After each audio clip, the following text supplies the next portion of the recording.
नमस्कार दोस्तों। आज इस कहानी के माध्यम से हम आपको बताएंगे कि पुण्य क्या है।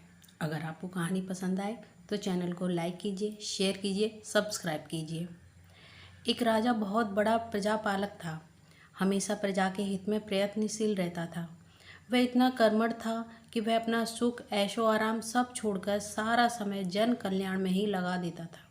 यहाँ तक कि जो मोक्ष का साधन है अर्थात भगवत भजन, इसके लिए भी वह समय नहीं निकाल पाता था। एक सुबह राजा वन की तरफ भ्रमण करने के लिए जा रहा था कि उसे एक देव के दर्शन हुए। राजा ने देव को प्रणाम करते हुए उनका अभिनंदन किया और देव के हाथ में एक लंबी चौड़ी पुस्तक देखकर उनसे पूछा, महाराज, आपके हाथ में यह क्या है? देव बोले, राजन, यह हमारा बही खाता है। इसमें सभी भजन करने वालों के नाम हैं। राजा ने निराशा युक्त भाव से कहा, कृपया देखिए तो इस किताब में कहीं मेरा नाम भी है या नहीं।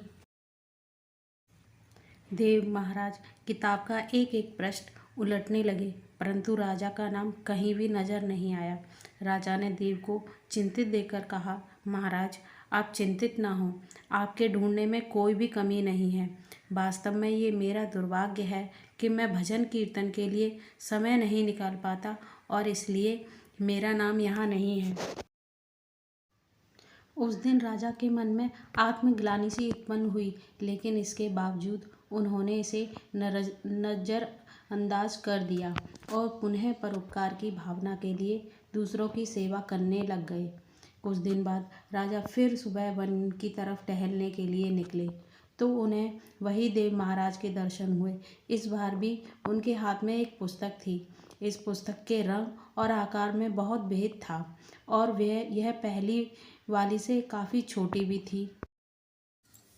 राजा ने फिर उन्हें प्रणाम करते हुए पूछा, महाराज, आज कौन सा बही खाता है आपके हाथों में लिए हुए है? देव ने कहा, राजन, आज के बही खाते में उन लोगों का नाम लिखा है जो ईश्वर को सबसे अधिक प्रिय हैं। राजा ने कहा, कितने भाग्यशाली होंगे वे लोग। निश्चित ही वे दिन भर भगवत भजन में लीन रहते होंगे। क्या इस पुस्तक में कोई मेरे राज्य का भी नागरिक है? देव महाराज ने बही खाता खोला और ये क्या, पहले पन्ने पर पहला नाम ही राजा का था। राजा ने आश्चर्यचकित होकर पूछा, महाराज, मेरा नाम इसमें कैसे लिखा हुआ है? मैं तो कभी कभार ही मंदिर जाता हूँ। देव ने कहा, राजन, इसमें आश्चर्य की क्या बात है? जो लोग निष्काम होकर संसार की सेवा करते हैं, जो लोग संसार के उपकार में अपना जीवन अर्पण करते हैं, जो लोग मुक्ति का लोभ त्याग कर प्रभु के निर्बल संतानों की सेवा सहायता में अपना योगदान देते हैं, उन त्यागी पुरुषों का भजन स्वयं ईश्वर करता है। हे राजन, तू मत पूछ कि तू पूजा पाठ नहीं करता। लोगों की सेवा का तू असल में भगवान की ही पूजा करता है। परोपकार और निस्वार्थ लोक सेवा किसी भी उपासना से बढ़कर है।